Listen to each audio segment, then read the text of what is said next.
Welcome to The Blast Zone, the podcast where we dig up the bombs that shook Hollywood and try to find out why they went up in flames. This week, the world is changed. I feel it in the water. I feel it in the earth. I smell it in the air. Much that once was is lost, for none now live who remember anything about this incredibly boring movie. This is Tolkien.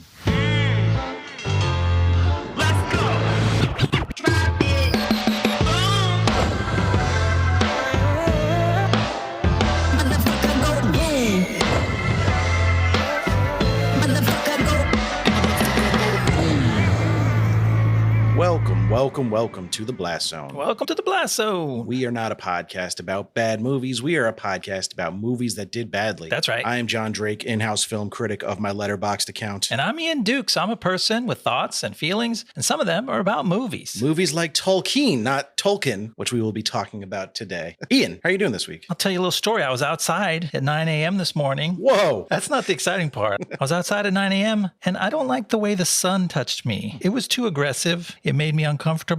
I know that global warming comes up a lot on this podcast, even though it's a movie podcast, but I'll be damned if on top of everything else, the sun itself isn't actually hotter than it's supposed to be. No, it is. I think it's actually the sun from Shell Beach has taken over now, so it's like an angry, evil sun. That explains which is it. What's going on. It's a little too aggressive. No, there's some days you go outside and you're just like, fuck, man, geez. Yeah, what's the deal? Why is it doing this to me? It's too much. It's not all about the heat. Sometimes you just feel like it's concentrated on your skin. Like you just feel your skin starting to like sizzle. It pushes on you. It makes me slouch like I can't stand upright under its rays. It's impressive. We had a few days like that, and then it went down to the high 60s, and then today it was like 94 degrees. Is it fall? Is it summer? We have no way of knowing. It's madness. Seasons are just free-for-alls nowadays. So how are you doing? I'm okay. I'm a little sleepy. I feel like I say that every week, but I haven't slept well in a few days. I don't know why. That sucks. I'm naturally an anxious person. It could be anxiety. Maybe I'm coming down with something. Usually when I can't sleep, it means I'm getting sick. So I hope that's not the case. Yeah, I hope not. But, did you happen to watch anything this week you thought would be cool to talk about? I did. I am circling back to last week. Fans of the show might remember on last week's episode about The Kitchen starring Tiffany Haddish, you mentioned Apple TV Plus has a comedic series that she's in called The After Party. So I checked it out, and you were absolutely right. Tiffany Haddish is so much better in this comic acting role than some of her serious roles. It really makes you think she's just got to figure out how to bring the energy and the vibe that she has to the drama. I think she's turning off something that she shouldn't be switching off. But this is a really fun show. It's this wild, wacky murder mystery comedy, all-star cast, Sam Richardson, Ben Schwartz, Alana Glazer, Dave Franco playing a big role in there. Dave Franco, Ike Barinholtz, the list goes on and on. The good Franco. The decent Franco. I assume there's something terrible about him that we haven't found out yet, but for now, I'm okay with him. I don't know. Alison Brie married him. She seems like she's got a head on her shoulders. I feel like okay. She wouldn't have entered into that. Let's hope that endorsement lasts. It was created and directed by Christopher Miller of Lord and Miller Lego Movie fame, so it's got a formidable origin story. And I'm kind of a sucker for that murder mystery and wacky comedy glued together, and this cast is really good at delivering the really fast-paced, wacky banter that makes up a lot of the dialogue. I'm 2 episodes in. I don't know how the mystery resolves yet, but I'm having a lot of fun with it. Fuck that weird Clue movie they were talking about a few years ago. This is like the modern day Clue. It is. A bunch of funny actors with dramatic chops in this setting, and you're seeing similar situations from different points of view, and unreliable narrator stuff is happening. It's a really good version of that kind of thing. And yeah, I loved it. Now that I'm talking about it, I honestly don't think I finished it, which is bad because I'm saying I loved it, but that happens to me a lot. I get like 6 episodes into a 9-episode thing, and then I'm just like, I'm so close to the end, I don't have to rush, and then it just fades away. So I might go back and try to finish it up at this weekend because I really love it. I mean, I'll watch anything with Sam Richardson in it, to be honest. He's delightful in this, as he always is, for sure.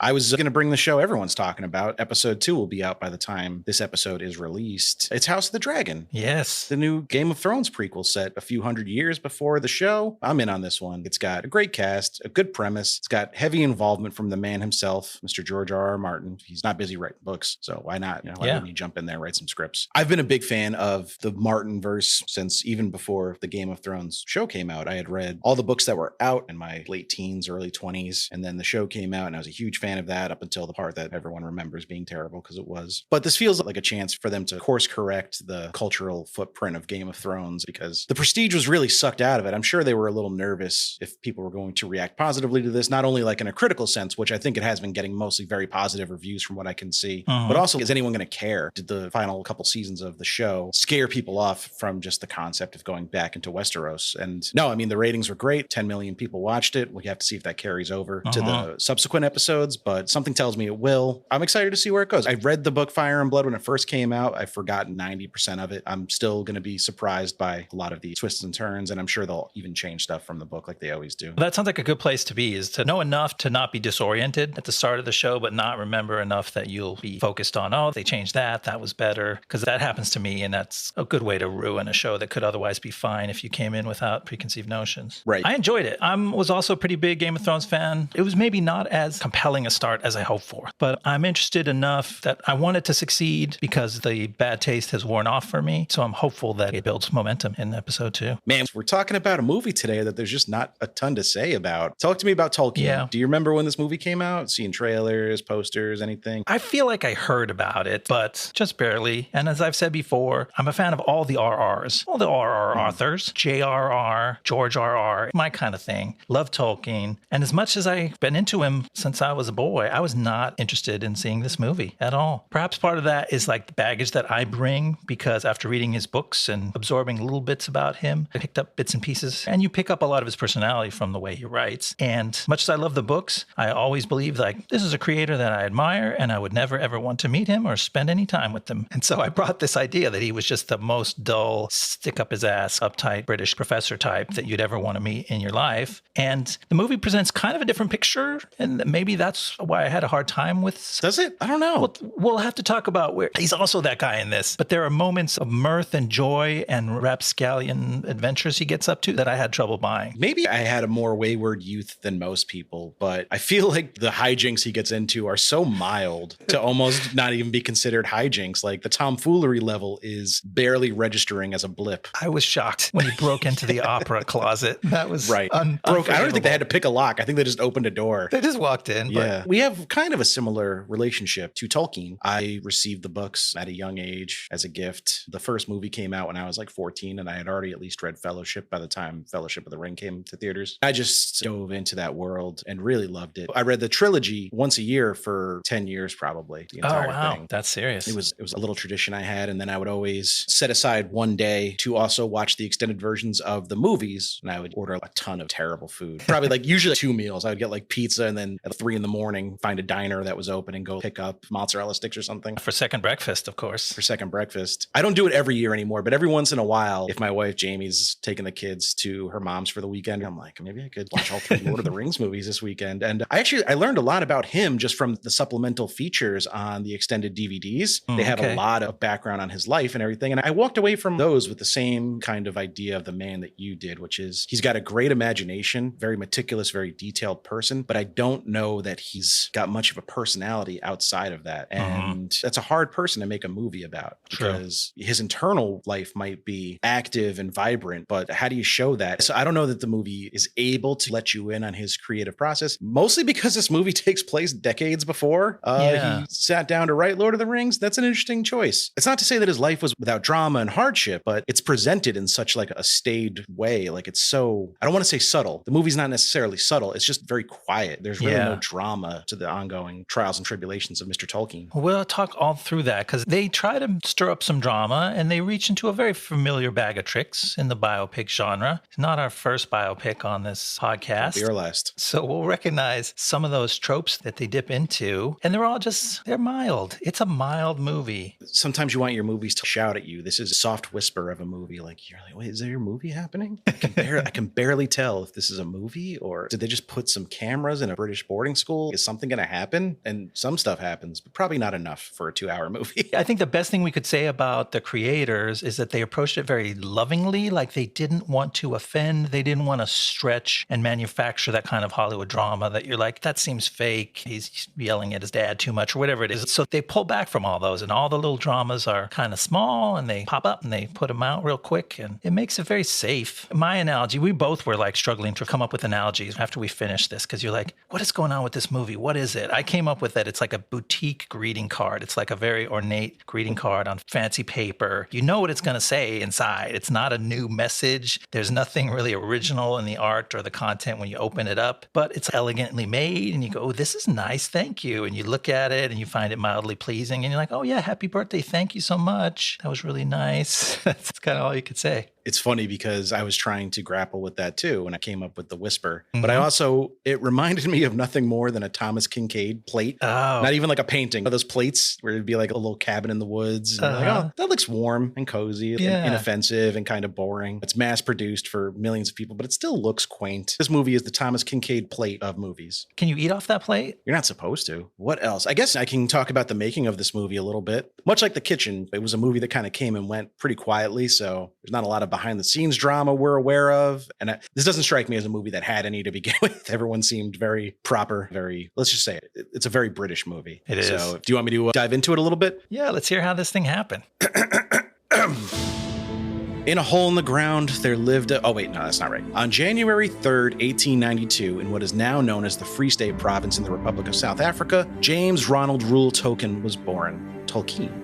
I'd give you a more detailed biography of the man, but that would kind of just be telling you the plot of the movie, so we'll skip ahead. Tolkien would become a household name through his children's fantasy novel, The Hobbit, originally published in 1937, and even more so with his epic fantasy trilogy, The Lord of the Rings, which was published between July 1954 and October 1955. The widespread success of these books would lead to Tolkien being considered by many as the father of modern fantasy literature. Nice to meet you, Swords and Sorcery. I'm your dad. His fame would not fade before his death in 1973, as the popularity of the novels would continue to persist, eventually becoming some of the best-selling books of all time. The books and his legacy would receive newfound attention after Peter Jackson's incredibly successful films based on the main trilogy were released, and in November of 2013, Fox Searchlight Pictures announced their intentions to make a biopic based on the author's early life. Finnish director Dome Karukoski was tapped to direct in what would be his English language debut. Not to mention his Elvish language debut. From a script written by Irish writer and director David Gleeson and English actor and writer Stephen Beresford. Nicholas Hoult was rumored as the favorite for the title role and was cast in July of 2017. Lily Collins was chosen to play Tolkien's wife, Edith Bratt, in August 2017. Given a modest $20 million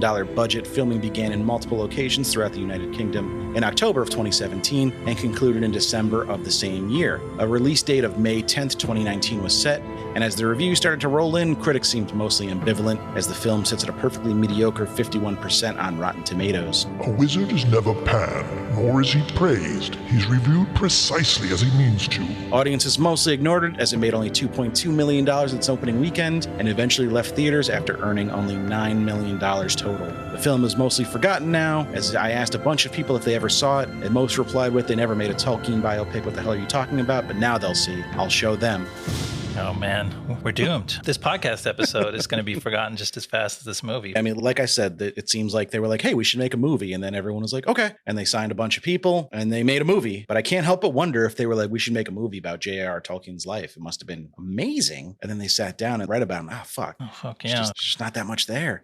And it's not like he had a boring life. I guess like he definitely did some stuff. He had some hardships and some trials, but the movie presents it all so matter-of-factly. I think it fails to find that central struggle that really takes you all the way from the beginning to the end. You kind of expect in a biopic like this, even if it's phony, even if it's trumped up, Hollywood movies usually go, okay, here's his big thing. He lost his whatever, whether it's Ray losing his sight and his brother drowning or whatever those things were. Something haunted him his whole life and it's hovering over him to this day. And I guess they kind of do that, except it's the war, which comes in the middle of his life and haunts him backwards and forwards. The war doesn't work as the main thing in this movie because it takes up such little space in it. The movie manages to kind of center the war in all three acts just because it has this very unnecessary time jump structure. Sure, he has obstacles to overcome and hardships, but you really nailed it by saying like the movie can't pick what his signature struggle that he had to overcome was. Like what was haunting him? What was motivating him? He liked languages is the best they could do. And even then, that's so subtle. Like he starts speaking in these other made up languages, but you don't realize it until he's a couple lines in. Like the whole thing is subtle. It doesn't make such a big deal out of that stuff that you realize it's important. And he's scribbling in notebooks and he's drawing pictures and he's got drawings of runes pinned up on his wall, but all that's kind of in the background. So his drive to create those stories is not very big. You know it's there, but it's just a thing that he does. Even if the movie was trying to say, look, he's consumed by this need to create, it undermines itself with the ending. His wife's like, you haven't written a fucking word. Just do it or don't. Like, I don't care anymore. But make a decision. Are you going to write a book or not? Because so he's just been fucking around for like 20 years at that point because he's got 4 kids by then. So it's like it's a pretty decent time jump and nothing's come of it yet. So the movie focuses on a relatively small portion of his life. We start with him at 7 or 8, maybe even a little older, like 10 or 11. And then we leave him when he's in his early 20s, maybe mid 20s at the latest. So it's like, why are you picking these years to focus on? Usually, if you're going to do that, there's a good reason. And I think biopics that focus on a smaller portion of somebody's life can be successful. Like that can be a cool framing device, but there should be something in those years that is drawing you to that, something that's going to inform their later life so greatly, or something that consumes them. And here, like, they're just kind of presenting us with the events of his life, whether they're good or bad during those years. And like, you decide, which is like, it has no point of view. Yeah. It's just an illustrated story. It's not really a Hollywood drama. It's just the things that happened in this guy's life. And because he was an important guy, so you go, I guess we got to watch this because we like the guy. But it's just, he had some friends. He met a girl. He got married. If you read like interviews with him or essays he wrote, they are all about the worlds and the books he created. So everything you need to know about him is there. It's in those texts. I'm not saying read the essays or everything you need to know about him is in the Lord of the Rings. That's him. He already put it all out there for us. Not to say he was a simple man, but like, this is what interested him. This is what he was passionate about. And we've already gotten so much of it from books and supplemental publishings. His son, Christopher, has expanded a lot of his unfinished writings into more comprehensive text. There's movies and it's all there already. It just feels like an unnecessary movie. And even when you say that, it comes to mind that there's a Hollywood version of that kind of biography where the person is so obsessed and the story is about how did this person become so focused on this thing and create this incredible work by just being all about this their entire life, and how did that affect the people around them? You go, this is a computer genius, this is Steve Jobs or whoever it is. You go, this is a person who was just maniacally obsessive about this thing and it affected their life. But he has like a really normal, I mean, he has a certain kind of English life in the 20th century. He is interested in all those things and he spends time talking about them, but people don't back off and go, whoa, that's Tolkien. That's the guy who is an absolute nut for languages and lore and stories. I guess when you break it down, what the movie fails to do is it does show us his interests, but it doesn't show us his passions. He's not consumed by any of this. He's just like, oh, this is kind of cool. And maybe he was, but the movie doesn't show us that because I think they revere the man too much to really cast him in a negative light about anything. Because obsession and passion writ too large can be certainly a negative to the people around you, if not yourself. But the movie kind of refuses to interrogate that. Yeah, it doesn't want to like stain him with the idea that maybe he had a hard time with his friends, because he actually had an amazing time with his friends. His friends were so supportive. They were this mutual creators support group where they're like, oh yeah, you do music and you do poetry and you paint. We're all going to help each other. One of them is a dick sometimes, kind of, but in a very British way. Again, like just super kind of passive. Yeah, one of them was a little dour. One of them was a little bit cocky, and that's the worst you can say about them. And they all have these problems like, my papa won't let me paint my pictures. And you're like, oh no, I don't know. That's not drama to me. Like Tolkien did have adversity, and we're going to have to stop talking around it and just get into what his life was. But I don't know, like none of this shit seems that bad. Outside of a couple things, this movie dares to ask, like, what if everything worked out mostly okay? Yeah. For the guy in question, some of his friends, maybe not so much. Oh yeah. But we'll get into that. Do you want to walk us through the first act of the movie? Here we go. As the First World War rages around him, a fever-stricken British soldier named John Ronald Reuel Tolkien struggles to reach the front lines with a message for his old friend Geoffrey. Surrounded by chaos, Tolkien, played by Nicholas Hoult, reflects on his youth. As a boy, Tolkien is forced to move from the English countryside to the industrial streets of Birmingham. Then his mother dies, leaving him an orphan. His legal guardian, a priest named Father Francis, played by Colm Meaney, gets him into a boarding house where he takes a fancy to a girl named Edith, who also lives there. I like that you even used British vernacular in the synopsis. Did I? Fancy to her. Oh, yeah. I was in a mood after watching this. How couldn't you be? So right off the bat, starting with him, trench fever in the war, decent way to open a movie. It's captivating, grabs you. The Sam character, completely fucking made up, by the way. Okay. Not a real thing. Yeah, he did not have a little companion named Sam who followed him endlessly. It's a pretty cheesy reference. And I'm going to save it for later when we have more examples to back up my venom, but I will harp on this at some length. The Lord of the Rings stuff starts to pop up and it gets heavier and heavier towards the end. And so we'll do some commentary on that. And I guess we have to ask here, why the time jumping structure? The movie does jump around throughout. The war is like its axis point. It always jumps back to the war first and then to another time in his life. Am I remembering that correctly? Yeah, it starts in the middle in the war. It hops back a bunch of times to his youth, and then it catches up to itself and it finishes. Actually, you know what? I don't really have a problem with that now that I think about it. That works, right? It's okay. Like, I think to answer your basic question, the reason is it's the most dramatic thing. It's the most visual, cinematic thing. If you got a chance to show the trenches of World War I and its all horrible glory, I guess you do that in a movie that would otherwise be tea rooms and classrooms. So like at least this gives gives you some color to cut back and forth to. But it's a little unsatisfying because the war is not the turning point of the story of this man's life, or the stuff that comes to a head in the war is not really anything. It's just a sort of a reconfirmation of his friendship with these boys that he grows up with. But the war doesn't especially touch on something that meant something to them. I feel like World War I is honestly a underrepresented war in cinema. It was a very brutal war. One of my favorite books ever is a novel called Birdsong, which deals heavily with like how horrifying World War I was. And I think the movie does a good job visually of representing it. You get a little bit more of it later on in the movie. This first act, he's pretty much just kind of like resting. But when you actually see him in the battlefield later on, it is appropriately horrible, I think. So I give the movie some credit for that, especially with relatively small budget to kind of make those war scenes believable and harrowing, especially in a PG-13 movie, because it can't rely on gore and, you know, those kind of shock tactics that Spielberg used in Saving Private Ryan to make war look horrific, like guy walking around with no hands. I'm not saying that didn't work, but it is kind of a shortcut in a way. There's none of that here. It's more elegant, and it keeps with the theme of the rest of the movie, which is reserved elegance. Reserved elegance, usually to a fault. Yeah. Birmingham, huh? If this guy was born like 100 years later, he might have been hanging out with Black Sabbath in the streets of Birmingham. Oh, that would have been badass. Writing lyrics about dragons and shit instead of books. Yeah. Who would have they been inspired by? All those formative English metal bands. Led Zeppelin would have had, all their songs would have just been about being horny. Instead of half being about being horny and half being about, you know, like an epic quest. They would have had to move on to squeezing limes, oranges, all kinds of citrus fruit, because there was no darkest depths of Mordor to explore. Their legs would be drenched in citrus fruits. Yes. I feel like maybe we should play the lyric here so people can understand what we're talking about. Come on, our audience is all Zeppelin fans. I'm sure they're right there with us. I am not so certain. But yeah, so he gets plucked out of his kind of idyllic existence and forced to move to Birmingham, which Birmingham famously like a tough industrial town.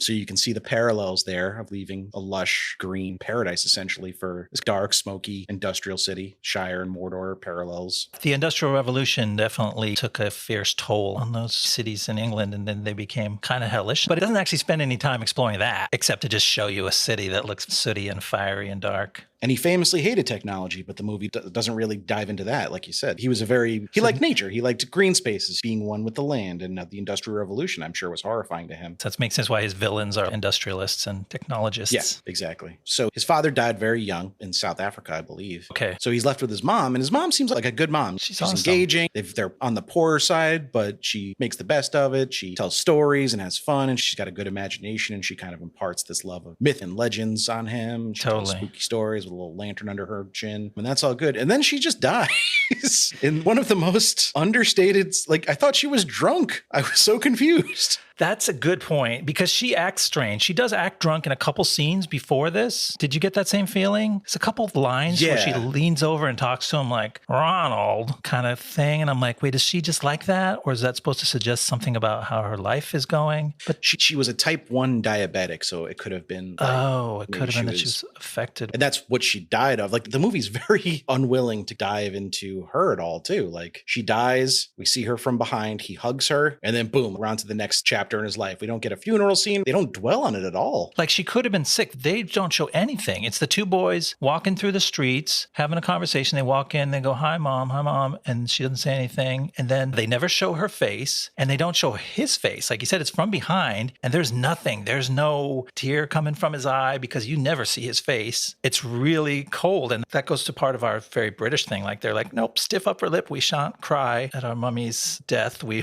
will just sort of look at it from the back, and then we'll cut away to a year and a half later, and everyone's fine. He's an orphan now. He's lost both his parents. It's a traumatic moment in this, and that's why I'm careful to say it's not like he didn't have obstacles and adversity in his life. It's that the movie just treats them as like, on to the next thing. Yep. Oop, that happened. Okay, moving on. Father Francis, can you lighten the mood? Tell us a joke about the new lady that the Tolkien boys are going to be boarding with. That's one of the movie's saving graces, actually, is having guys like Colm on hand to just add some weight to it. There's no bad acting in this movie. Everyone's very good in it. That's true. Man, couldn't you guys have found something better to do with your significant talent? His scenes are good. He's kind of an authority figure, so sometimes he's loving and basically saves their necks. They live off the good graces of the Catholic Church, but then he shows up later and has to be a stern guy who kind of ruins Tolkien's life for a few years. But that's, to me, being raised Catholic, like that kind of tracks. They can both be generous and helpful and also be fucking horrible monsters. There is a duality reality to Christianity. Yeah. So I didn't necessarily have a problem with that. But yeah, he's not really much of a character. He pops up to either be like a savior or a obstacle. For a movie that isn't really interested in diving into the inner workings of its main character, it also really doesn't give us a ton of characterization about the supporting cast, which could have been another way to go. Like, let's see the people that shaped him. Maybe we don't know enough about his interior life to really make a biopic about him. Let's see who was around him, forming him as a man. But we don't really get that either. Edith to some extent, and the boys, but the boys are like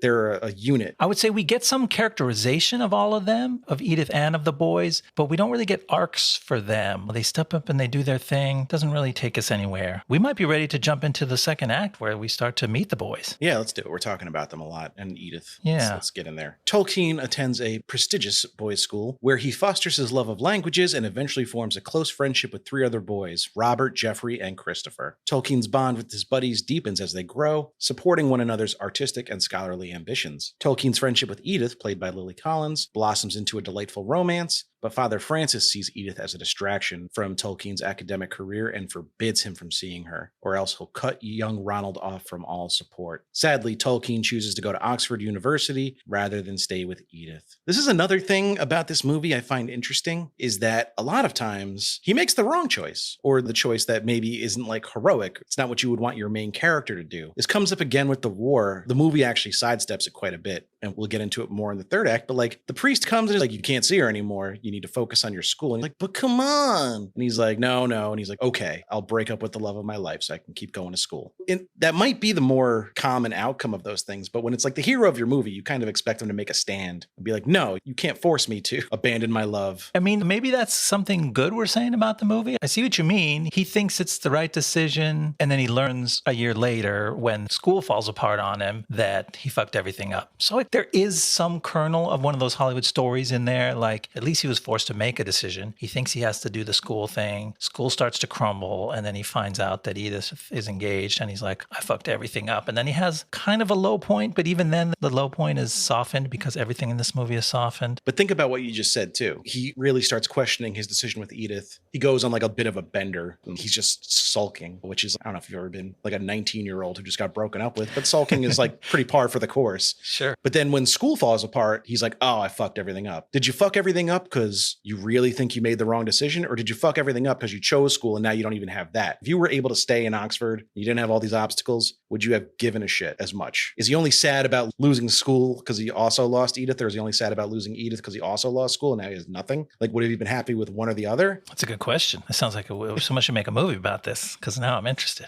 It's weird. And not to get too ahead of ourselves, but the other kind of scenario I'm referring to is he was not gung-ho about joining the military. The movie kind of presents it like we find out England's at war and the boys are all, fuck yeah, let's go kill some Germans. He dragged his feet in enlisting for so long. His family and friends were kind of being like, what the fuck are you doing, man? They need young men to join the military because we're fighting a losing war. And he was like, I kind of want to keep reading my books and doing my language stuff. And they were like, nah, man, you got to go fight. And he went reluctantly. So that's another, like, maybe this isn't the guy we want to make a movie about. I'm not saying he's a bad person. He's just kind of like a regular person. Yeah, they threw all that out, to be clear. Like, none of that war hesitation is in the movie. It's completely glossed over, but that's a true part of his life. Obviously, we see why he glossed over it, because that would have been hard to portray. And there's nothing wrong with not wanting to go to war and kill people. That's a perfectly normal response, but you don't make movies about perfectly normal people. That's a good point. But he's weird, man. He makes up languages. Did you hear his language? It's like half Finnish. Who would do that? It's wild. I wonder if that was what attracted Dome to the movie. He's like, oh, there's a lot of Finland. He's all about Finland, man. Yeah, he totally feels this guy. But let's flash back from the war. Yeah, that's my big monologue about that. We can go back to going through our notes in the chronological order as intended. No, we're doing it movie style. Now we're going to flash back from World War I to his youth when he's just a boy and he gets to this school. The movie can't decide whether the guy is underprivileged or extremely privileged. He's living off church charity, but he's attending the finest school and he's getting a first-class education and he's already a badass. So he shows up at school and on his first day in class, the mean teacher calls on him to recite some Chaucer in Old or Middle English or whatever that stuff's written in. And he doesn't even need the book. Man, he stands up and he picks up right where the last kid left off and he's just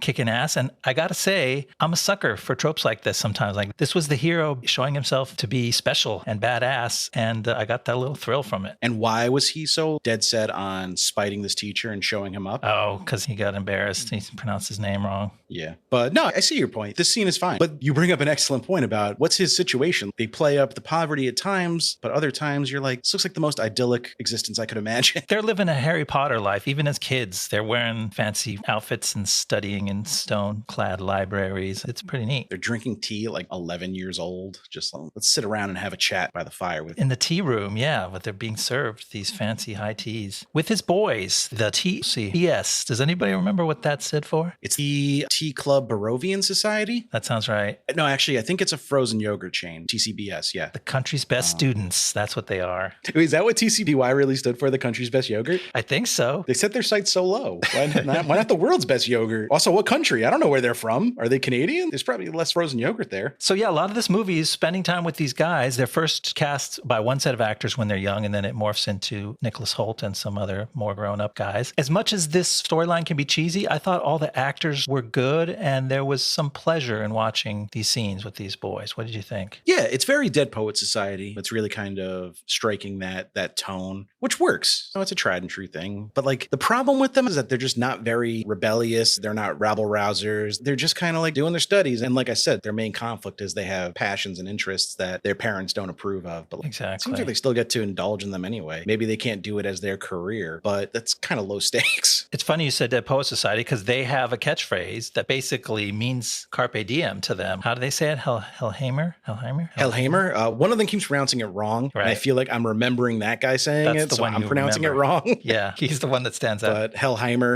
it basically means seize the day, do whatever you want, be a little bold. That's a reference to this goddess of hell in this Norse myth where the warriors who died an inglorious death go to hell. So they remind themselves to live life in a glorious way so they don't end up in this place. And they're very close. They're a close-knit group. I don't even know if I would call them friends. They seem more like a fellowship, perhaps. Oh. I don't know where I came up with that word. It just kind of came to me. There was a fun scene where they're like, you have my pen. And my cup of tea. That's all we have. Tea and pens everywhere. The movie is really like desperate to find conflict in this section of the movie because it's really just Ronald, as I guess we're calling him, even though it's like his third name. Sometimes they call him Thomas. What the fuck is happening here? Thomas, yeah. I think there's one time the guy goes Thomas and then he winks at him and he goes back to Ronald. Where did that come from? Who knows? I'm so confused. But the movie is just trying to find anything that resembles drama or conflict here. Ronald introduces Edith, who at this point they're not like explicitly romantic. They clearly have feelings for each other, but they haven't acted on them yet. And he introduces her to his tea club. She gets to talking about the opera with one of the boys. I want to say Christopher. They're talking about the opera because she's really into the opera. So is he. You get the hint that maybe he's changing his answers to appeal to her more. Like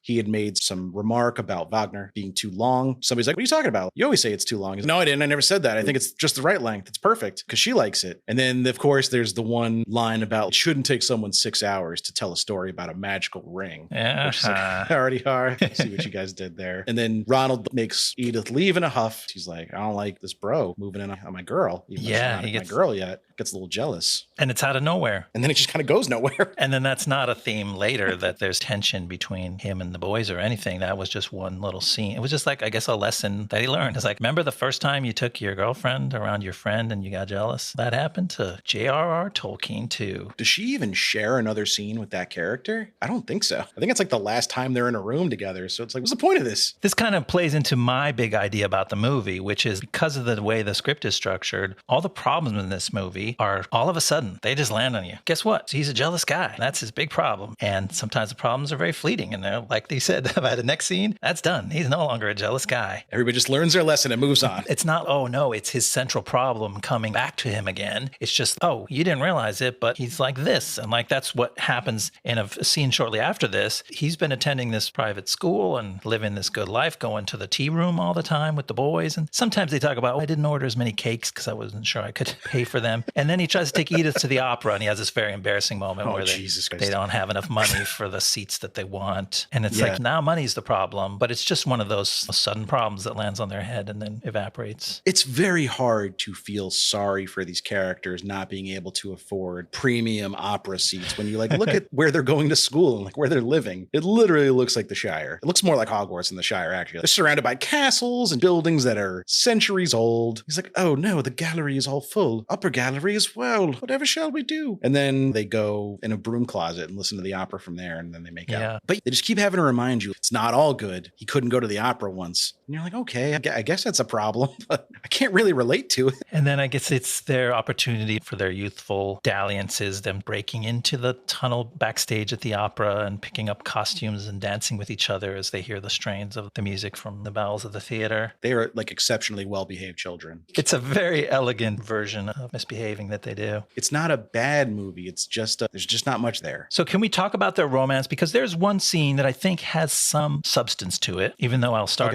out with a complaint about Is it the cellar door scene? It's the cellar door scene. I hate the cellar door gimmick. So it starts with them. He takes her to dinner. This is when their romance is just about to spark. He takes her out for tea or whatever it is in this sort of fancy place. It's a little too fancy for them. And they have this conversation, and he's talking about how great words are and how cellar door is the most beautiful two words in the English language. And I've heard people say that before. I didn't know it was connected to Tolkien, but I never thought that was a particularly nice set of words. Do you like hearing the word cellar door? So, little John trivia tidbit. When I was a teenager, I played in a few bands. I played bass, and we were trying to come up with a name, and our drummer one time suggested cellar door because it was the most beautiful combination of words in the English language. Oh my God. And I think I threw a fucking beer can at him. Like, that sounds stupid. Fuck you. I'm not sure that the idea originated with Tolkien. He might have been repeating it, and then he morphed it into Celador, which is like one word. Then they debate about whether or not it's a princess. Like, I could give a fuck. But I do agree the scene has like a playfulness that is missing from the rest of the movie, but it goes on far too long. It's kind of drawn out. But the thing is, if you find Lily Collins appealing, which I do, and Nicholas Hoult, this is a fun scene where it's close-ups of their faces for a long time on screen and them being coy with each other and emotional. And there's something good. There's like, she draws out his shyness. She makes him tell her a story on the spot about what Celador is. And it's a decent scene to show how a real romance built between these two people that doesn't entirely lean on cliches. It has some depth to it, I thought. And they actually come back to that idea of like when they hear a word that sounds vaguely fantastical, she will make him come up with a meaning for it and a background and a history for it on the spot, which is like a nice way to show his creative process and how she helped that. It's one of the few times the movie kind of lets you in on his creative process at all, honestly, which I was more interested about than a lot of what the other goings on were. But I did think it was funny to watch them throw sugar cubes at people. That was weird. Yeah, they're being naughty again. Immediately after being very earnest and romantic, she breaks the tension by being naughty, throwing sugar cubes on a lady's hat. And her, I can believe doing anything. But again, like I said, the baggage that I bring about what I've pictured this guy, every point where he's being romantic, I'm like, this is a cool movie about Nicholas Hoult being romantic with this lovely lady, but it's not Tolkien. He's not romantic. He's not playful. He's not any of these things. He's not dancing wrapped in a rug underneath an opera house. Like none of those things were realistic to me. So I had to kind of say that can't be really him. Apparently the sugar cube story is real. Oh, wow. That actually happened. And I think Tolkien was romantic in his own way. The character of Arwen and Luthien, those are both based on Edith. I think that was how he expressed his love for her, though. Less real world proclamations and more just because that was how he expressed himself.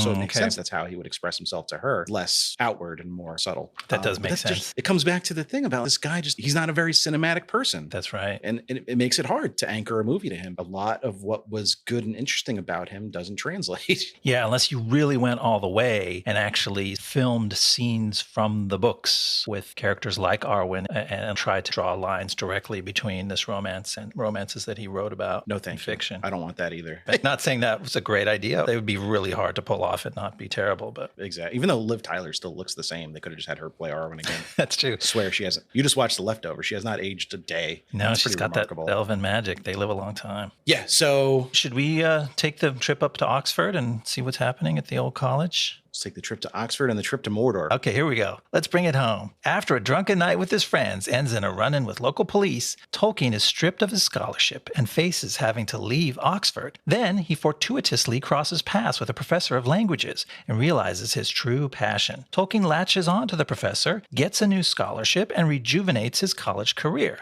But then World War I breaks out, and Tolkien and his buddies all enlist. Before he ships out, Tolkien reunites with Edith, and the two pledge their love. When he returns from the war, 2 of his best friends are dead, and the third comes back traumatized. Tolkien marries Edith, and they have children, but his life is incomplete until he finds the inspiration to write and publish his first novel, The Hobbit. Very relatable drama in this section. I hate when your scholarship to Oxford gets revoked. We've all been there. Pretty universal. It's like a rite of passage. They couldn't even kick him out. You're like, no, that's too Hollywood. Just revoke his scholarship. It was yeah, you're right. It's a very mild thing because they have this run-in with the police, but it's not that bad. And then so the explanation ends up being, also, your grades aren't that good, and we don't think you're that into the school, so we're going to stop your scholarship. It wasn't like a catastrophic breakdown where you fucked up. It was more like, it doesn't seem like it's working out for you here. So he's like, I got to go back and get a job in a bakery. And his bros are like, what? They're like, what are you going to do? The 2 jobs he could think of are, I'm going to be a baker or I'm going to make shoes. Really? I don't know, you seem like you're really into like languages. You couldn't go back and be like an English professor somewhere, like at a high school? Nope. Be a cobbler. Yeah. Out of nowhere. He's expressed no interest in shoes throughout the movie. It's the old cobbler's hammer. Break that back out. Start cobbling shoes.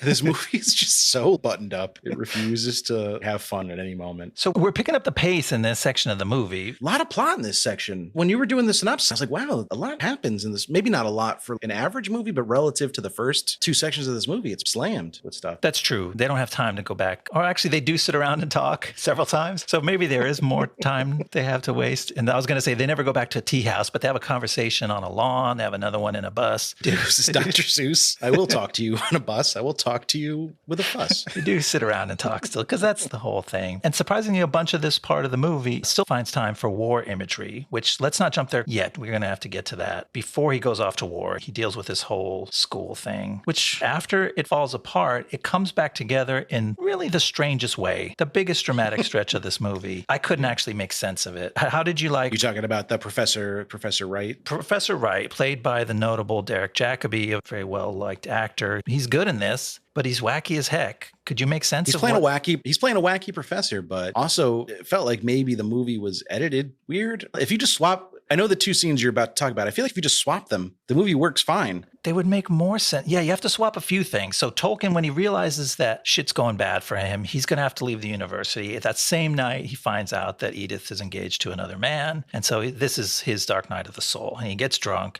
and he walks onto the lawn of one of the colleges at Oxford. And the undergrads are not allowed to walk on the lawn. They kind of show you that earlier. So he's causing a big fuss.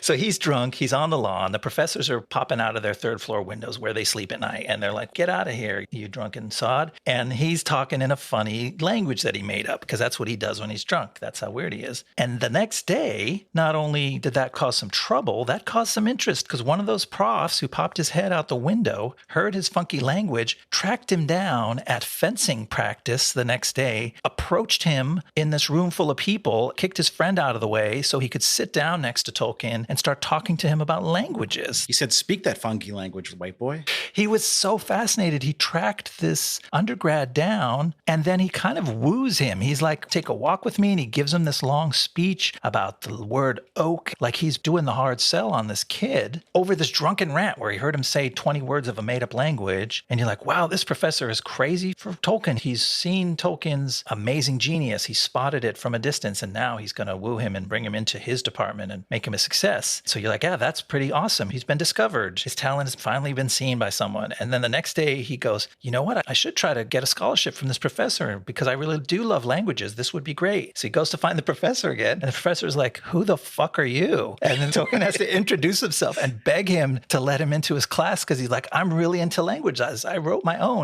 And he's like, you guys had this conversation yesterday. What is going on here? I feel like we ran into this problem a lot in the Snyder cut, where they're like, they just forgot to cut a scene that is redundant now. But yeah, it's so strange. He's exactly like, the semester's already started, man. No, the class is full. Fuck you. Get out of my face. Yeah. No, you came to me. I was like, wait, is this professor supposed to be nutty? Like he doesn't remember things from one day to the next. You have to reintroduce yourself to him. But he wasn't that nutty, right? Like that wasn't what they were trying to tell us. I couldn't figure that out. So I'm like, those Oxford people are kooky. Yeah, you could have had Tolkien run up on him on the quad or whatever the next day and been like, oh, professor, sorry about last night. And the professor would be like, you know, that language sounded interesting. Tell me about it. And Tolkien gives him the whole spiel. And he's like, whatever. That's cool, but not enough to get into my class. And then you have Tolkien do the hard sell, like, I'll write you 5,000 words or whatever he asked for. That makes way more sense. This is a strangely edited and written chunk of the movie, because if they were trying to give us the impression that this professor's out there, they don't pay it off. It never really comes to fruition. He talks kind of fancifully, and he slips into other languages constantly, which Tolkien can understand everything he says, which is part of their bond. So it's a fun, funky relationship. And this is one of the very Hollywood parts of it. As soon as they sit down on the bench together and go, okay, we're going to do this, someone runs into the quad. War has broken out. Germany has invaded Brussels. Yeah. And I was like, unclear why that means England's at war, but it's not my problem. Like, The young men start swarming in there and just, yeah, we're everybody's like smiling and high-fiving. Not high-fiving. That's not a very proper way to celebrate, but they're all like shaking hands. Everybody's got big smiles. I'm like, why are you guys so excited about this? Yeah. Strange. Tolkien and the prof are sitting on the bench. If there's anything to show that real life hesitation, it's the 10 seconds where the two of them are still sitting on the bench. They don't get up and high five anybody. They're just like, well, let's keep talking about Finnish for another minute while we can. And then basically right after that, Tolkien's shipping out. Yeah, it's pretty quick. They're going to war. Him and the boys, the homies, they're all going. We get to see his reuniting with Edith as he's getting ready to get on his ship. I guess it's nice that they met up there, and she seems like it's perfectly pleasant between them, but there's that sadness that comes from talking to an ex you never really got over. And this is another place where I have to say, okay, it's written pretty well. There's a line where he talks about, it was the biggest mistake of my life to walk away from you. You're the best thing and you deserve to have a good life. And he goes, no, you don't. You deserve magic, which sounds really corny when I say it, but I actually thought it worked in the context of that scene. I thought it was nice. He should have done magic hands when he said it. It would have been more impactful, I think. You deserve magic. Is this your card? What? Yeah, speaking of which, you got something behind your ear there. Let me see. It's just 1 penny because, as we've been reminded, he doesn't have that much money. But they might as well be going through airport security at this point. He walks away, but then no, he's coming back. Round two. Yeah, he says the friendly goodbye, kisses her on the cheek. It was nice knowing you. Walks away. She walks away. It's a crowded departure lounge. And then he has the change of heart. All of a sudden, he's running back to her and he grabs her and sweeps her up and kisses her. And they both say, I love you. I'm like, they really did that airport trope right there. That was nice. That one's a trope for a reason, though. Yeah. You know, it's manipulative, but it works. It was sweet. But and then then you called out this line. I'll let you take it. Yeah. So then they wrap up that scene. They're like, oh, actually, we love each other. And when we get back, she's going to dump her fiance and marry him. We're like, okay, that's nice. So she tells him as he's heading off to war, stay alive and come back to me. She says it 2 times. And like how incredibly poignant and sad that moment would be to be able to tell someone, I just realized I love you. I want to spend my life with you.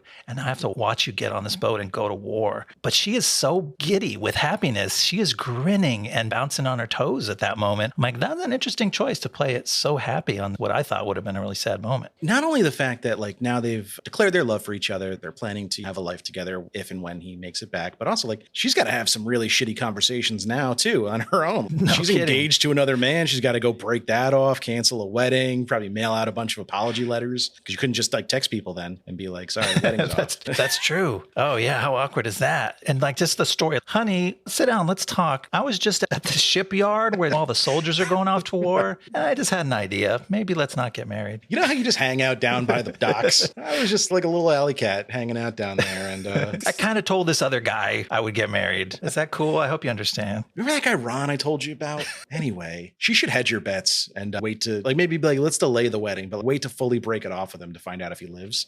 That's probably not the most like noble thing to do. She'd be like, honey, let's wait. I don't know. What's a tour? Like 9 months. See how we feel. Who knows? Maybe that guy went off and died too, and she never had to deal with it. She was just like, "Oh, I was going to tell you something, but go ahead off Don't to worry war. about it." We'll talk about it when you're back." And that man's name, C.S. Lewis. No, they became friends later in life. Yeah, weird, like emotional play there with her giddiness, but young love, I guess. You can handle a lot of things with that. And but that scene mostly worked for me because you're rooting for them at that point. Then you get to the war. Like we mentioned in the beginning, I have a lot of nice things to say about this section, just in the way that it doesn't soften how truly horrific World War I was. It seems like it was not a good hang, to say the least. Hectic, confusing. And it was also like, I find the weird overlap in advanced war technology, like machine guns and mortars, combined with people on horseback and that old, like World War I was kind of the last time we saw them exist at the same time. And I find it disturbing. And I can't really explain why, but it feels like 2 time periods clashing in a very strange way. Yeah. In a good way. It makes it feel alien and cinematic. It's extra terrifying because they still had those old school mass infantry tactics of just marching people towards each other. But then they had these weapons of destruction that could absolutely tear down columns of people in one go. But the movie does a thing here that I don't like, that I alluded to earlier, which is trying to paint a lot of his experience in World War I as direct inspiration for Lord of the Rings,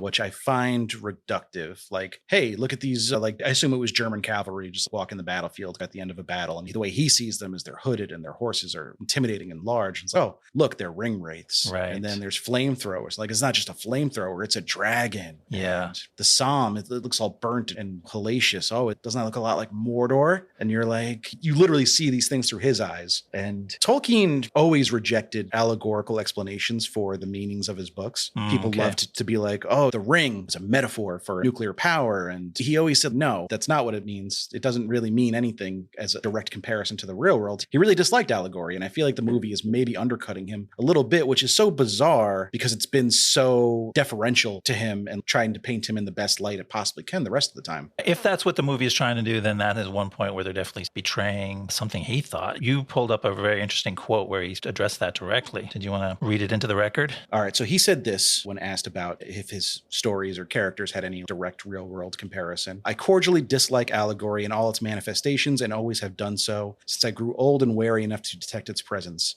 I much prefer history, true or feigned, with its varied applicability to the thought and experience of readers. I think that many confuse applicability with allegory, but the one resides in the freedom of the reader and the other in the purposed domination of the author, or in this case, the director. Yeah, well, that was very well said. He's pretty good with words, this guy. He's got away with them. Confusing applicability with allegory. That's the danger of getting into the biopic and needing to put cool images on screen. And actually, I think the quality of the images was really good. Like you said, this was not a big budget movie. Yes. And the Sauron was cool. The ring wraiths looked cool. The various sort of wisp of smoke and spooky characters and dragons that appeared in the mist all looked cool. So that was kind of fun to see that, even if at the same time you were cringing a little bit about what are they trying to say. Sure, yeah. Visually, it's very striking. And they film it mostly at night or against these very dark backdrops, which probably helped the CGI budget, but it did not look cheap at all. Those shots all landed for me. Yeah. But again, like I remembered that about him, and it gave me an icky feeling watching it because I was like, I don't think he would have liked this very much.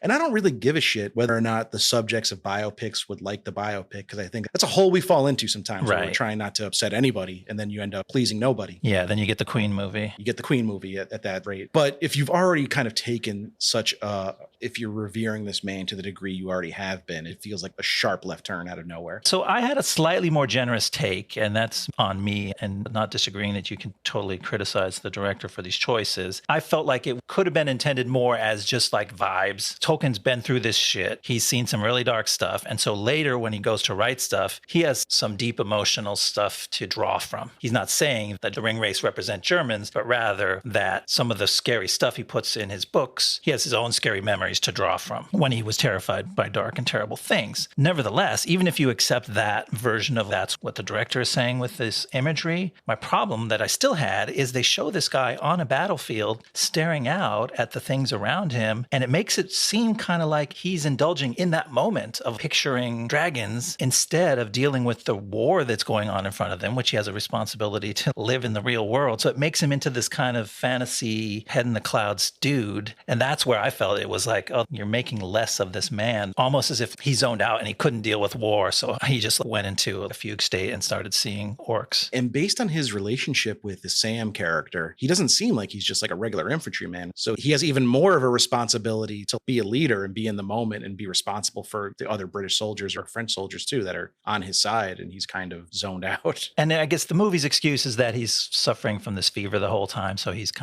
not in his right mind at any point when you see him. But it gets pretty crazy. He's so obsessed with finding Jeffrey, which doesn't even make sense in how dire this war scenario is, that when he gets to the front line and all the soldiers are going over the top from the trenches into the teeth of the machine gun fire, he goes up there with them and he's just stumbling around going, Jeffrey, Jeffrey, and falling down. And this is really getting ridiculous. It's kind of pushing the credulity of their friendship. And there was a little more than friendship here. I saw we had a note about it that we kind of skipped over, but Jeffrey seems to have had some unrequited romantic feelings for Ronald that were expressed very subtly and elegantly earlier in the movie. Which was another nice scene. Actually, right before Professor Wright comes and elbows him away, Jeffrey is confessing his love for Tolkien in this oblique way where he doesn't quite say it, but he makes a little speech about how noble it is for people who hold on to unrequited love their whole life and never get to speak it out loud. And Tolkien acknowledges them and squeezes his arm arm for a second there. And that was a nice moment. They acknowledged this thing. And I guess it sets up why Tolkien has this depth of feeling for his buddy, because he sees the deep poetry and pain that this man's life would end before even getting to fulfill his creative dreams. But like the reason he's made his way all the way to the front to look for Jeffrey is he's got some letters from Jeffrey's mom, who's like, I haven't heard from Jeffrey in a while. I hope he's okay. And Tolkien's like, well, I'm going to find out. I'm going to go to the front lines and see. And so he's basically wandering through machine gun fire, waving a letter from Jeffrey's mom, going, Jeffrey,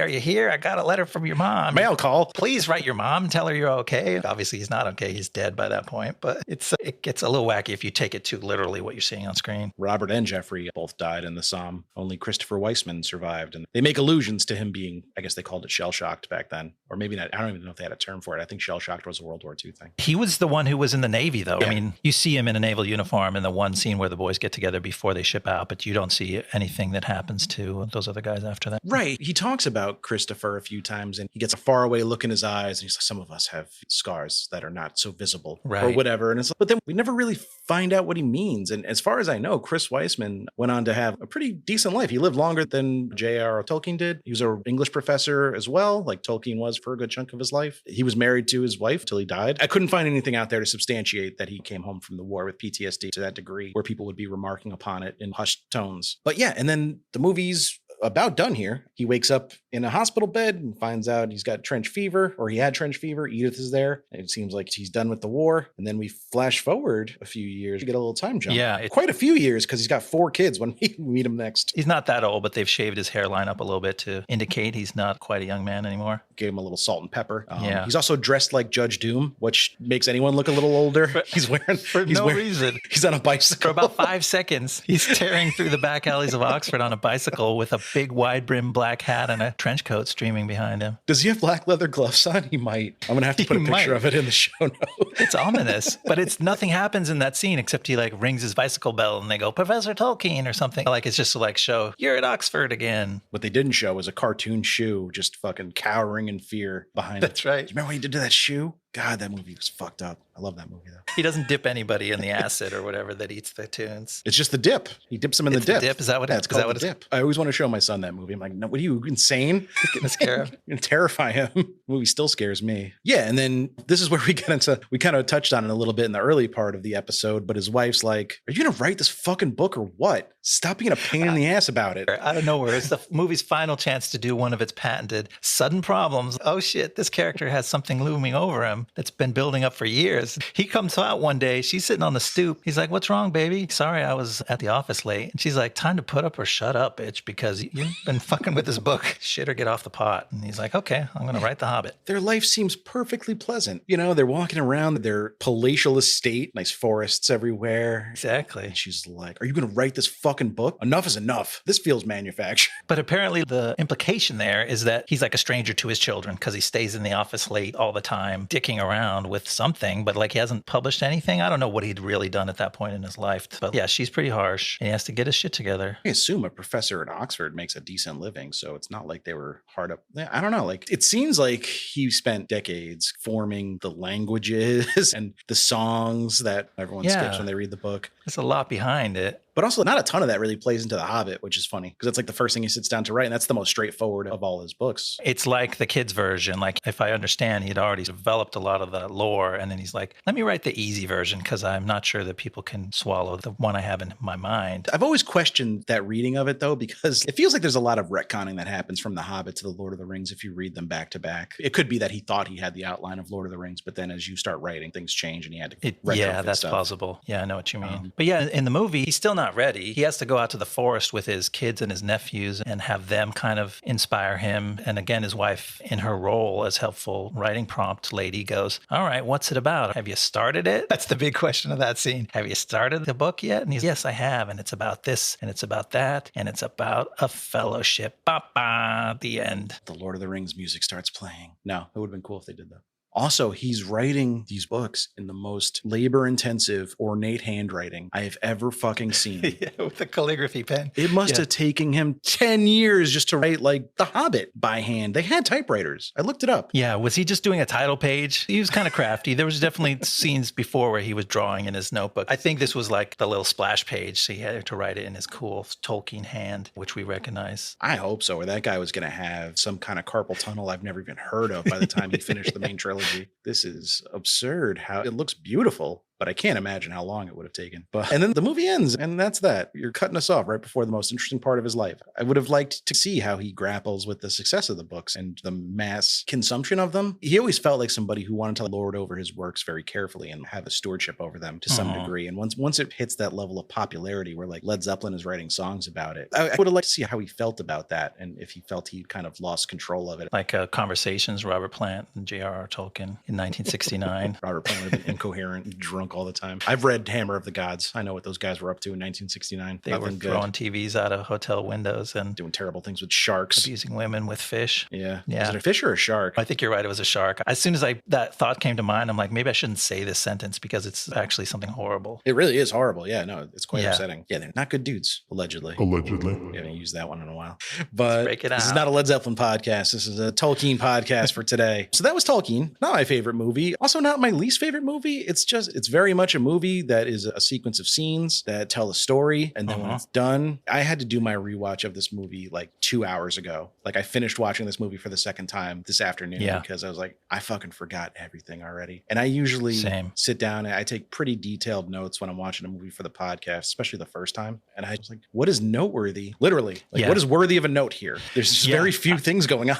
I had the same thing. I'd be like, oh, that's something. And I'd start to turn to write it down. And I go, maybe that was nothing. That wasn't anything. I couldn't even take it from the screen to the page. I can confidently say once we've done everything we need to do for this episode, once you've edited it and I've sent a tweet out about it and I've done my part, I will never think about this movie again. Not at least until the Fourth Age of Man. And that's what we're doing this movie because the Lord of the Rings show is coming to Amazon very shortly. And even still, like I'm not going to be watching that show and be like, yeah, Tolkien created this character because that time when he was drunk on the quad. Like I'm never going to look back to this as a reference point for anything. Yeah, I go, oh my God, that's so Ronald. Oh, Ronald. Up to your old tricks again. Do you want to hear a little bit about the people involved in this movie and what they've done since? I sure do. All right, because we like some of the people in this movie and involved in it. So this is my first exposure to Dome Karukoski. I was not familiar with his work, but he seems pretty highly thought of in Finland. Okay. He did make the 2013 Variety list of 10 directors to watch. He was the first Finnish director was included in the list, and that covers the whole world. Variety tries to find a few people that are more international than just the U.S. because that's where they're based, but they seem to have their ear to the ground of international cinema. He's quite a big deal in Finland. He's a household name over there. His movies are well liked. They're usually both critical and commercial hits. He hasn't directed a movie since this. Okay. It's 2019. We're coming up on 3 years now, but obviously COVID might play a part in that. And of course, Europe has different regulations. It was probably a little harder to get productions back up and running again over there. So not necessarily a sense that he's in director jail, so to speak. But he did direct all 5 episodes of British crime thriller The Beast Must Die, which was released in 2021. It got positive reviews. I'm kind of curious to check it out. I like those British crime thrillers. I was a Luther guy. Yeah. He doesn't appear to have any other projects on the horizon, though, but that could just be because a lot of the places that we source when we're doing this probably don't have their ear to the ground of Finnish cinema. So I know I don't. I definitely don't. So he could be working on stuff. Who knows? Yeah. I hope so, though. Just based on what I've read about his other stuff, it sounds like he's a pretty talented director, so I'd be willing to certainly give him another shot. He should be able to work in Hollywood. Aside from the dullness of the subject matter, this was a well-constructed movie. It had a lot of things that worked. He was a huge Tolkien fan growing up, and I wonder if maybe that was part of the problem, is that he just loved this guy too much to really cast a critical eye on anything he did. It's easy to speculate that there's some of that hero worship, not to mention the British stiff upper lips, and the Scandinavians aren't exactly known for their emotional warmth.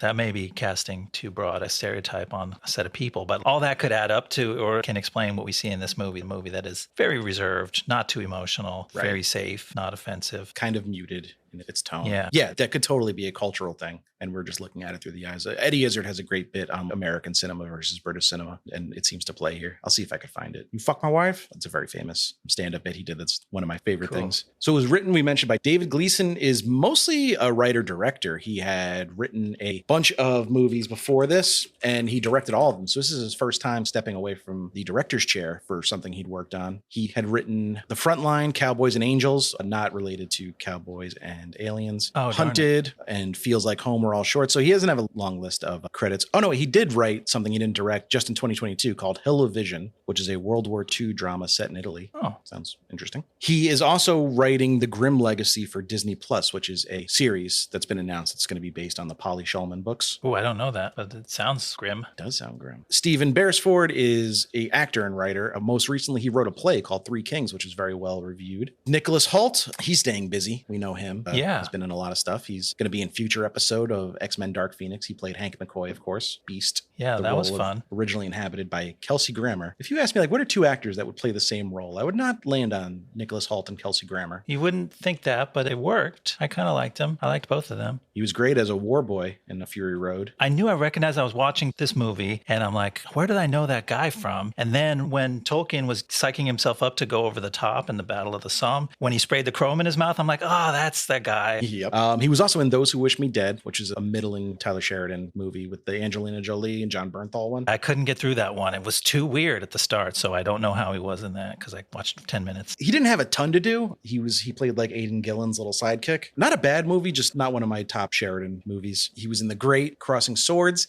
And he's got 4 upcoming movies, including a movie that I feel like every time we do an episode, somebody in the movie we just covered is going to be working on the menu, that upcoming. That's right. Alexander Payne was going to direct, so we got The Downsizing. Anya Taylor-Joy is starring in it with one of the Fines. I don't remember which one. We don't name them. Just the Fines. So he's playing a lead role in that. I'm excited for that movie. I think it's going to be good. I know. We keep hyping it up. I've got to watch it now. Lily Collins, she's doing big stuff with Netflix. Seems like she's really like on their list of favorite actresses because she was in Mank. Okay. Which, if we're ever going to cover a direct-to-streaming title, I think I can safely call Mank a bomb. Okay. Because it fucking disappeared from Netflix's like featured list after 4 days. I don't think anybody watched it. I wanted to like it, and I only got through 30 minutes of it. I heard Amanda Seyfried was really good in it, so I do want to check it out someday. Especially now that I'm a little more... I really like Lily Collins in this movie. And I heard only shit talked about her because Emily in Paris was such like a lightning rod for criticism, at least in our Twitter community, that I thought she was not going to be somebody good that I would like. And now I like her. Well, we also both recently watched Windfall, which she plays one of only like 3 roles in. That's right. She was very good in Windfall. I liked her a lot. She was good. Probably my favorite part of that movie. I feel like she was more nasty in that, so I didn't come away with the pleasant vibes that I got out of this movie, but she was quite good as an actor. That's range, baby. Yeah. But yes, she was also the titular Emily in Paris, which might have taken like a little, but that was also a huge hit, critically reviled, but a lot of people watched it. A lot of people liked it. We got a 2nd season. I don't know if we're getting a 3rd. Okay. But it was a thing. It's the only 2 people I really researched for this part because everyone else is kind of just on the periphery. Like, we don't got to cover all the boys and what they're doing because if we cover one, we got to cover all 4. It's only fair. So we only have so much time to podcast. Colm Meaney, just want to shout him out. If you haven't seen Layer Cake,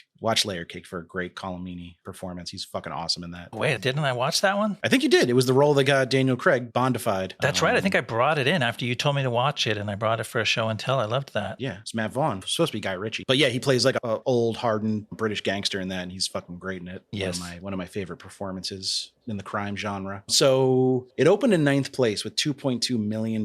Not a lot of money. It only opened in 1,500 theaters. So it didn't have a super wide release. I wouldn't quite call it a limited release or a wide release. It's just like semi-wide. I don't know. Yeah. First place was Avengers Endgame, which was in its 3rd week, still making $63 million.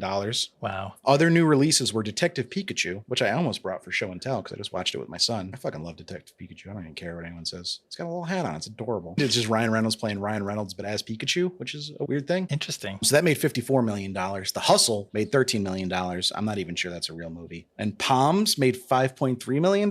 These all sound made up, but sure. The next week, John Wick 2 would come out and take the top spot with $56.8 million. Tolkien dropped all the way to 14th place with $731,000, despite being added to more theaters. So they tried to give it a little push to put in a few more theaters, and it made less than $1 million. This movie was not destined for box office success. That's a 67% drop. That's a big drop. Yeah, but you wonder who, like these movies that you're mentioning that are ruling at the box office during this time, it's not really the competition. Avengers, John Wick, just your absolute slam-banging action blockbusters, right. And then Detective Pikachu is getting a bunch of kids' movie money. But like, you wonder who was it really competing with, but who was it supposed to, how was it supposed to make money in the first place? Who thought this would make money, I guess is the big question. I guess pre-COVID, people, let's call them folks of a certain age, aka old people. You could kind of count on them to go to the movies for something like this, you know, an adult drama, quiet, British. But I feel like Tolkien as a writer, like maybe they thought they'd get some of the fantasy fans from the Lord of the Rings movies and the Hobbit movies, which came much closer to this release than the Lord of the Rings movies did. But the Hobbit movies left a bad taste in everybody's mouth. That's true. That probably hurt them. Game of Thrones was still pretty big and presenting a much more dirty and grimy adult version of fantasy cinema that maybe had kind of soured people on the more buttoned up high fantasy where everyone speaks properly. And much like this movie versus other movies at the box office, it feels a little muted. It feels a little safe. The elves don't take off their clothes. Right. I don't know what the new series on Amazon's going to be. I'd have to assume they're going to try to bridge that gap a little bit. They're not going to go like full sex it up. I think probably more likely violence, because as we know, American people are fine with gore as long as you don't show any titties or wieners. That's where they draw the line. No, I don't think we're going to see any naked elves, but I think we're going to see some more blood than we're used to from the Lord of the Rings franchise as their way to dip their toe into the more grimy, gritty fantasy stuff that George R.R. Martin had popularized. I'm interested to see if they do that. I'm definitely going to watch it. Yeah. Did you have any final thoughts before I reveal our next movie? My one little final thought that I jotted down was about box office interest and what a movie like this would do. We've talked about the musical biopic genre before and covering Walk Hard and the movies that it skewered. And a really obvious observation about those is that the subject of those movies, including Elvis, who you brought to the table the other day, they can entertain you just by living their public life. They go through their lives and they give concerts and stuff, and you put that on screen, and that's fun to watch in itself. And then you spoon in some personal drama and it becomes a fully interesting movie. And like we talked about throughout this whole episode, when it's a writer and their whole life is internal, then you really need a hook. You need to find some drama. All the drama that they found in this was pretty mild. And there's no hook for the box office draw of, okay, it's a movie about a writer of very famous books that people very much love, but it needs to tell you something else. It's like, yes, he wrote those books, but did you know he was actually a spy for the Russians? Did you know that he was jailed repeatedly for his refusal to be vaccinated against polio or whatever? Like, I'm making up stuff. He did none of these things as far as I know. But I was going to say, that's very apropos for our current climate.